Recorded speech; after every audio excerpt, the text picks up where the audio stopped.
Dan nanti beliau akan banyak berbahasa Inggris kalau tidak bisa bahasa Indonesia ya Mbak ya. Tapi saya akan tanyanya bahasa Indonesia Mbak. Pakai bahasa ibu saya Mbak soalnya, bahasa Indonesia.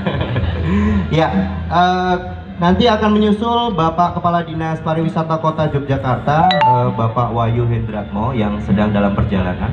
Nah, sembari menunggu beliau hadir, satu hal yang menarik, gastrodiplomasi ini tentu menjadi bahasan yang perlu menjadi kekayaan khasanah pengetahuan kita, terutama teman-teman yang fokus di bidang kopi, kemudian juga bergerak di bidang kopi. Nah, untuk yang pertama ini kepada Bapak Bagas Hapsoro barangkali bisa menyampaikan untuk sesi pertama terkait bagaimana di Indonesia sendiri terkait kopi sebagai gastrodiplomasi yang dilakukan di beberapa pemerintahan, termasuk yang terakhir pemerintahan Bapak Joko Widodo. Monggo Pak Bagas. Mas Renggo, dan saya mengucapkan banyak penghargaan kepada kawan-kawan di sini, terutama komunitas Kopi Nusantara, kemudian juga Tridium Jogja, kemudian Pemprov ya, dan kawan-kawan di sini itu kita ngobrol kopi ini nggak habis-habis Pak. Ya. Tapi dunia aman Pak. Kalau nggak ada kopi dunia nggak aman, percaya sama saya Pak. Ya. Iya. Betul. Jadi saya senang sekali di sini. Tentunya kopi juga kan ya. Ya. Dan tentu bukan kopi Vietnam dalam ini Pak. Kopi kita aja tuh cukup banyak tuh. Iya. Dan ini sebetulnya adalah sesuatu yang sangat strategis karena apa? Waktu kita mengalami pandemi kemarin itu pertumbuhannya selalu plus Pak. Kalau kita bandingkan dengan Jakarta sekarang, saya orang Jogja.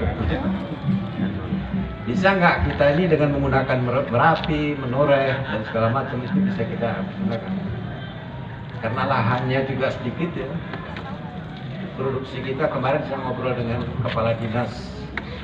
Kita akan dengarkan dari Bapak Widya Banuaji terkait PTPN Indonesia ya, PTPN 9 ya, PTPN 9 yang fokus di kopi. Sebenarnya kapasitas produksi kita itu bisa nggak sih Mas Pak menyaingi negara-negara lain gitu ya, dan secara kualitas tentunya.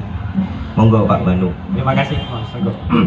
Jadi pertama kita juga mengucapkan apresiasi yang luar biasa kepada rekan-rekan KKN ya, Komunitas Kopi Nusantara, atas terselenggaranya event ini yang menurut saya luar biasa. Sebuah rangkaian kegiatan yang pasca pandemi cukup sukses lah menurut saya, dimulai kemarin juga di CEC, kemudian dari ini dan berlanjut ini. Ketika kita bicara kopi memang tadi sama seperti disampaikan oleh Pak Bagas, nggak ada habis-habisnya. Ketika bicara ekosistem kopi, bagaimana kopi pertama hadir di Nusantara tahun 1698 itu perkembangannya luar biasa. Pertama hadir kopi Arabica, kemudian digantikan kopi Robusta karena terserang di wilayah West Afrika itu. Dalam hal ini PT Perkebunan Nusantara 9, terutama dalam hal ini Banaran, kadangkala kekuatan kopi itu luar biasa. Banyak rekan-rekan atau orang luar itu tahunya PTPN 9 itu lebih terkenal kopinya daripada karet. Baik, terima kasih Pak Banu. Nah, berikutnya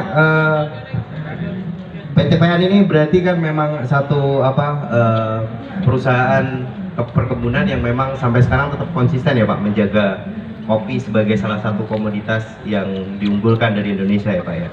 Oke, berikutnya dari Bapak Triyono ya, Kepala Dinas Koperasi, barangkali bisa menceritakan Pak di Pasuruan gitu ya, sebagai potensi wilayah yang penghasil kopi gitu ya, itu pastinya juga menyumbang bahwa kita punya khasanah kopi yang cukup lengkap di Indonesia, bahkan dunia gitu ya. Tadi disampaikan oleh Pak Bagas bahwa Indonesia punya banyak sekali pilihan dari Aceh sampai Papua gitu ya, itu kopinya banyak sekali gitu ya. Salah satunya adalah dari Pasuruan. Mungkin bisa diceritakan Pak, kalau kopi di Pasuruan tuh seperti apa? Oke. Terima kasih pada kesempatan ini di Malioboro Night Coffee.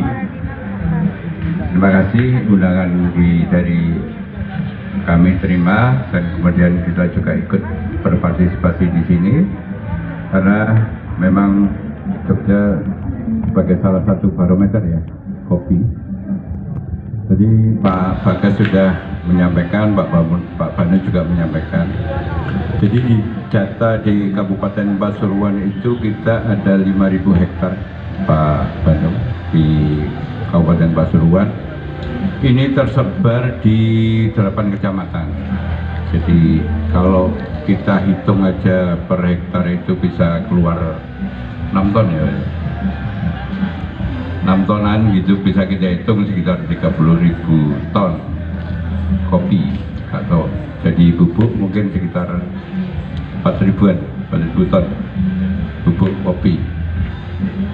Ini suatu potensi yang sangat besar sekali. Bagaimana dari pemerintah daerah ini harus membina. Jadi yang namanya petani juga harus kita bina melalui Dinas Pertanian. Kemudian proses produksi itu harus kita teliti apakah dia itu sudah benar, bagaimana dengan efisiensi produksi, kemudian pemasaran juga harus bagus. Tapi bagaimana dengan manajemen? Manajemen juga harus kita bina. Mungkin beda dengan PTP ya, SDM-nya sangat bagus. Tapi di sini adalah yang kita bina adalah petani. Bagaimana dia harus bercocok tanam dengan bagus, mengelola panen juga harus bagus. Kemudian dia juga harus produksinya, proses produksinya harus bagus. Maka seminggu lagi teman-teman petani akan kita ajari tentang analisa usaha. Analisa usaha terhadap bercocok tanam, analisa usaha terhadap proses produksi, kemudian packaging juga harus kita bina, sehingga mulai hulu sampai hilir itu harus kita hitung analisa usaha, analisa bisnisnya. Kalau mereka sudah tahu, kita tahu bahwa SDM petani mungkin kalau saya lihat dari kacamata pemerintah kabupaten, kayaknya jarang sekali yang menghitung analisa usaha itu. Ini kita ajari bagaimana dia harus membuat catatan tiap harinya, dia harus punya cash flow-nya, kemudian